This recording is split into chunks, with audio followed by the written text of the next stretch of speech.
If you who are growing up do not understand that you've got to defend this, then I say, in the end, we will lose.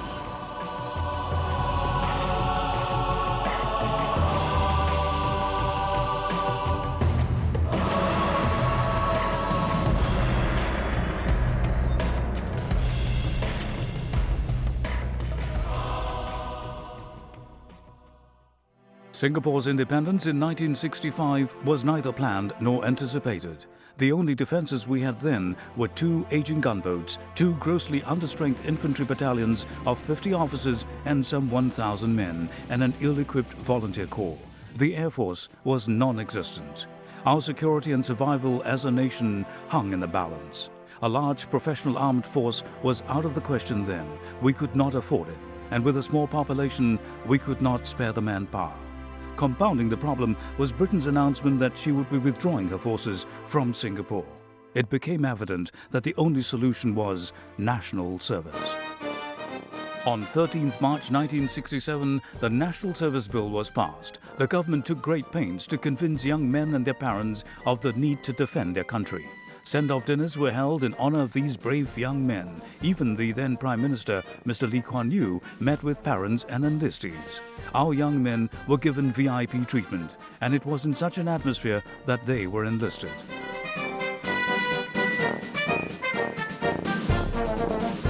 A harsh new way of life began for these young men on 17th of August 1967. It was to be something that few Singaporeans had experienced back then. That time was tough. We took it that way, this is army, and there's nothing you can do about it, or we believe that that sort of training will probably make you a better soldier.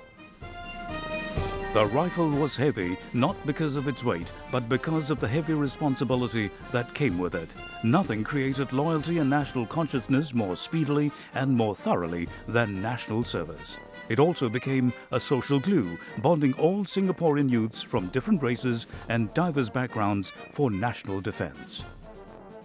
A platoon, there was a proper mix. Indians, Chinese, Malays, and Eurasians.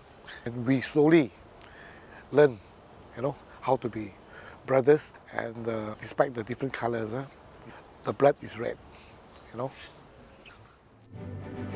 4,000 young men from the first batch enlisted for national service served part-time in the Special Constabulary, the Vigilante Corps, and the People's Defence Force. They kept the streets safe and maintained law and order.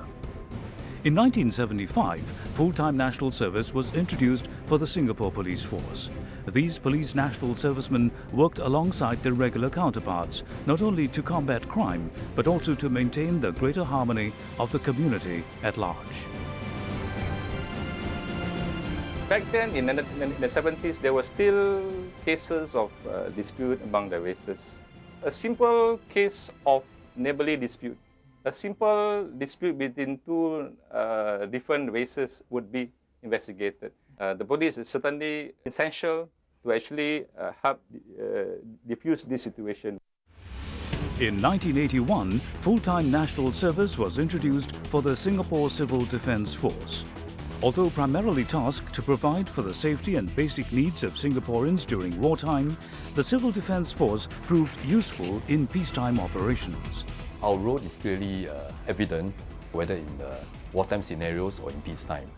In 1986, with the collapse of Hotel New World, if you remember, 2 rescue battalions of civil defence NS men who were undergoing training at that point of time were immediately deployed to the site.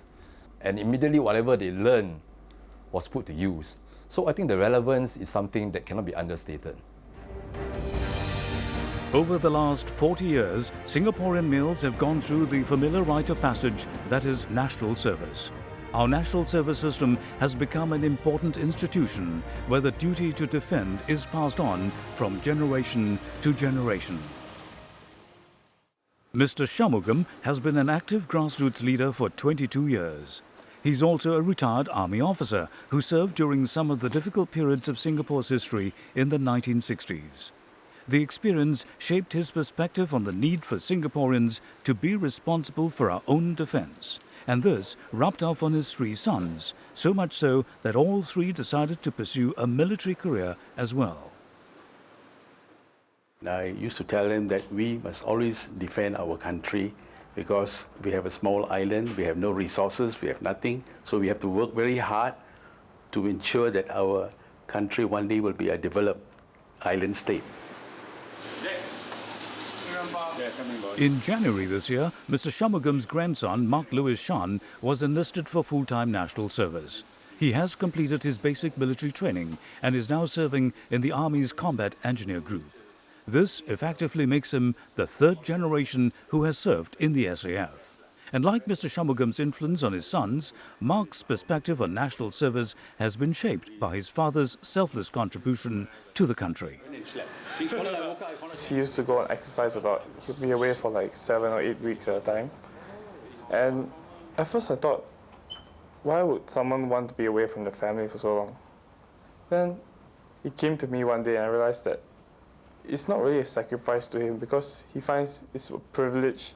It's not even a duty, it's something that he really wants to do for our country. I think the NS experience, similar to handing a baton on, father to son, to the 2nd runner, 3rd runner, and I also believe that NS is here to stay and it'll be here for a very long time, and I think it's part of our culture. I can't imagine Singapore without NS.